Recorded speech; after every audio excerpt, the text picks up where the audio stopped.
Fico a me perguntar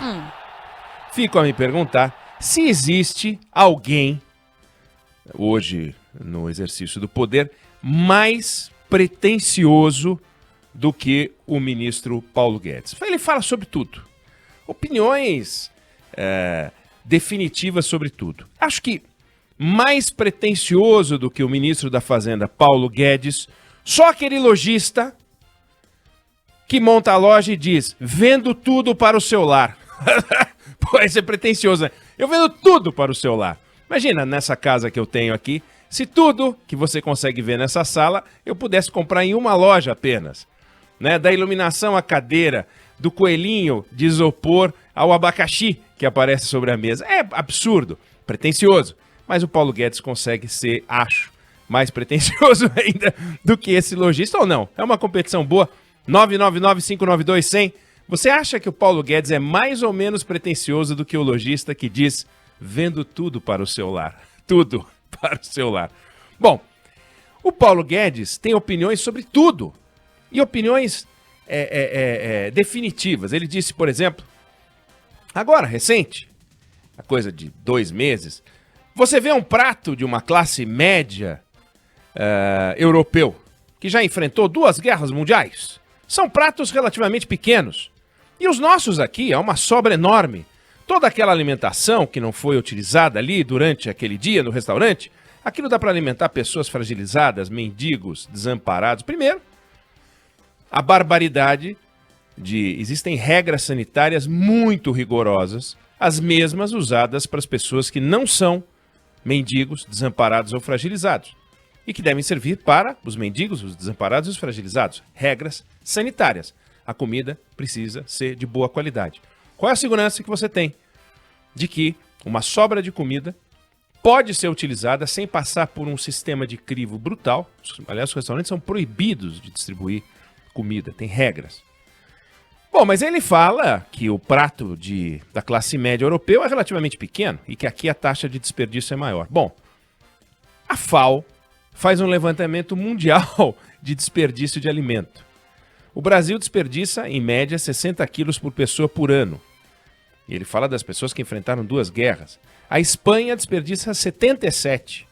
O Reino Unido também 77. O Vietnã, que conheceu uma guerra e tanto, 76. O Japão conheceu guerra, desperdiça mais do que o Brasil, 64. A Dinamarca, 81. Então não é verdade. O Brasil não é um exemplo de desperdício, embora a gente possa, sim, fazer muito nessa área. Mas não tem nada a ver o que ele falou. Nada, nada. Tirou do nada, porque tudo ele tira do nada. Agora, depois de falar barbaridades como essa, depois de falar que o chinês inventou o coronavírus, depois de falar que quando o dólar era barato, empregada doméstica ia à Disney, como se não devesse ter o direito de ir, porque a profissão, né, deveria... Você vai no consulado, pedir o visto, fala, qual é a sua profissão? Empregada doméstica. Não pode ir à Disney. Por quê? Porque o Paulo Guedes não quer. Porque se for, ele vai criticar. O filho de porteiro consegue entrar na universidade, segundo o Paulo Guedes, também é um problema. Depois ele pede desculpa pela estupidez. Agora ele disse que o maior erro político que já aconteceu no Brasil foi a autorização da reeleição, sugerindo que a reeleição é um desvio no processo democrático e que ele surgiu no Brasil e isso produziu um desvio. Bom, quando você pega os países presidencialistas, a esmagadora maioria dos países presidencialistas tem reeleição. Tem reeleição. Bom, não tem reeleição no México e no Paraguai, por exemplo. Não pode. Mas pode nos Estados Unidos e na França. Qual país é mais avançado economicamente? Paraguai e o México? Ou a França e os Estados Unidos? Né? Quirguistão também não pode. Ele gosta do Quirguistão? Uma coisa é você sair mexendo no sistema político e falar, vou criar a reeleição para mim. Foi o que fez o Fernando Henrique Cardoso. Evo Morales. O Evo Morales na Bolívia. Ou Chaves, né? Na Venezuela. Sai mexendo. E reeleição que não para nunca. Outra coisa é você ter o Instituto da Reeleição. Que se você quiser apresentar como pelos seus defeitos, tem abuso da máquina, você está agredindo a ideia de alternância do poder, você pode discutir, não tem problema nenhum.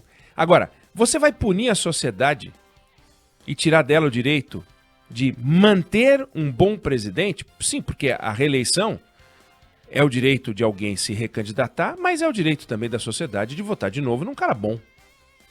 E não está escrito que se tem reeleição, você tem que votar de novo num cara ruim. Desculpa. Então a gente tem que tirar o direito das pessoas de votar de novo na mesma pessoa. Não pode. Por quê? Porque o Paulo Guedes não quer. Os políticos não querem a pesquisa sendo divulgada, porque é uma informação que atrapalha. Agora o Paulo Guedes não quer a reeleição, que ele acha ruim. Como se o Lula não tivesse feito o diabo para eleger a Dilma, depois de ter sido reeleito.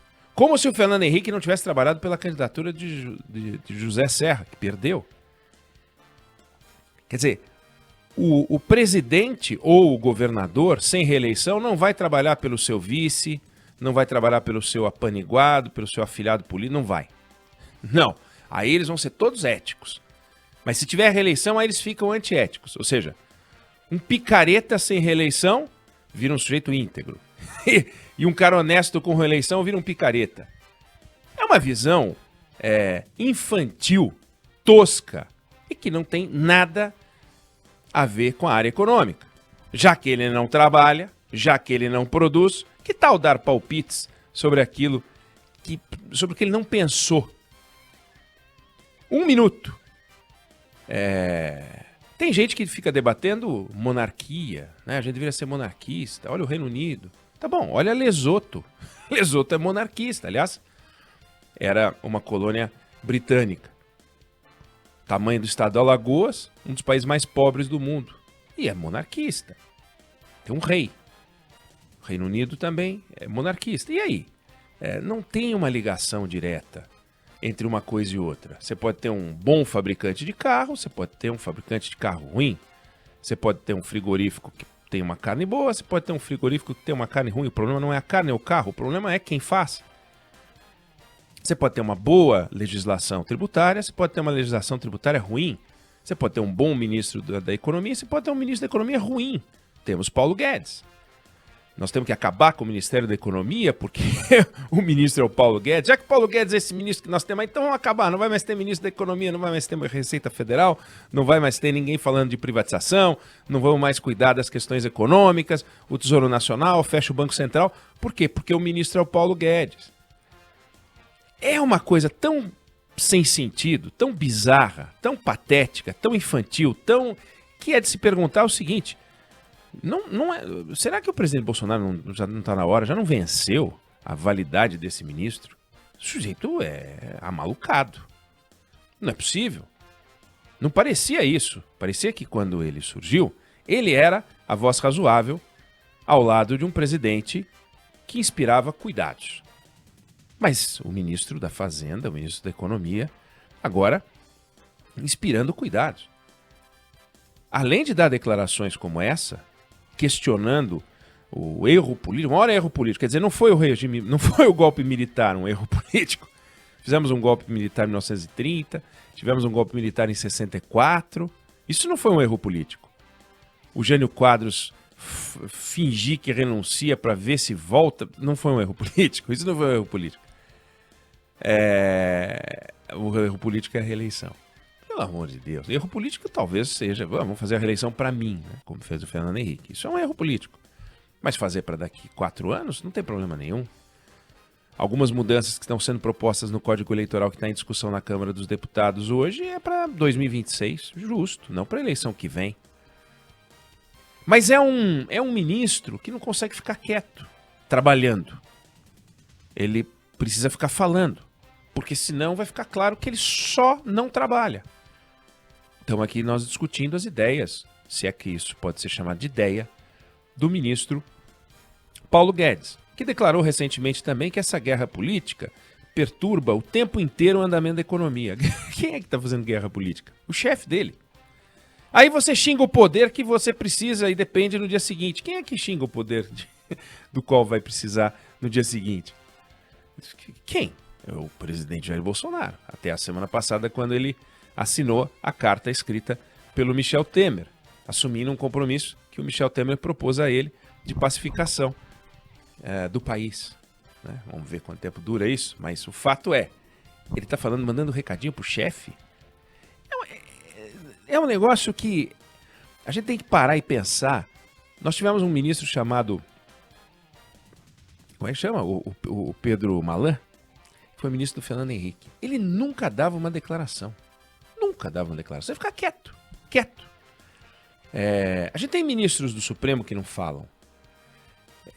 No Superior Tribunal de Justiça também nós temos ministros que não falam. Por que eles não seguem esse exemplo? Por que o ministro da Fazenda, da Economia, Paulo Guedes, não segue esse exemplo? Fica quieto, não dá uma declaração, não fala nada, só trabalha.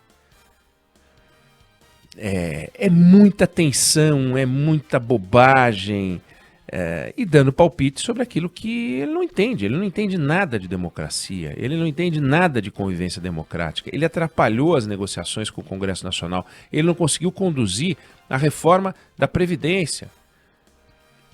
Foi o Rogério Marinho que negociou a reforma da Previdência junto com o Congresso Nacional, junto com a Câmara dos Deputados, junto com o Rodrigo Maia. Se não fosse o Rogério Marinho, que trabalhava na equipe do Paulo Guedes, e o Rodrigo Maia, não sairia a reforma da Previdência. Ele só tensiona. Está aí a reforma tributária que não sai, está aí a reforma administrativa que não sai, está aí a privatização que não anda. É um ministro improdutivo, mas de fala fácil, fala muito bem, fala bem em português, fala bem em inglês. Mas se você espremer o que tem ali, é aquela laranja seca que não dá suco. Só dá perturbação e falas inconsistentes, ou agressivas, ou inconvenientes. Então, nós temos um ministro que já deu a validade. Se o presidente Jair Bolsonaro quiser um pouco de oxigênio para tentar achar um espaço de negociação com o Congresso Nacional e fazer andar as reformas e, de repente, reverter os números ruins da economia, com projeções ainda piores para o ano que vem, talvez seja o caso de começar a pensar. Olha, por que não tirar o Paulo Guedes, né? Por que não passar essa pasta para uma pessoa zerada? Um nome bom, não um maluco. Vai botar um Onyx Lorenzoni ali, pelo amor de Deus. Deixa o Paulo Guedes. Aí viva Paulo Guedes. Porque o Onyx Lorenzoni é pior do que qualquer alternativa.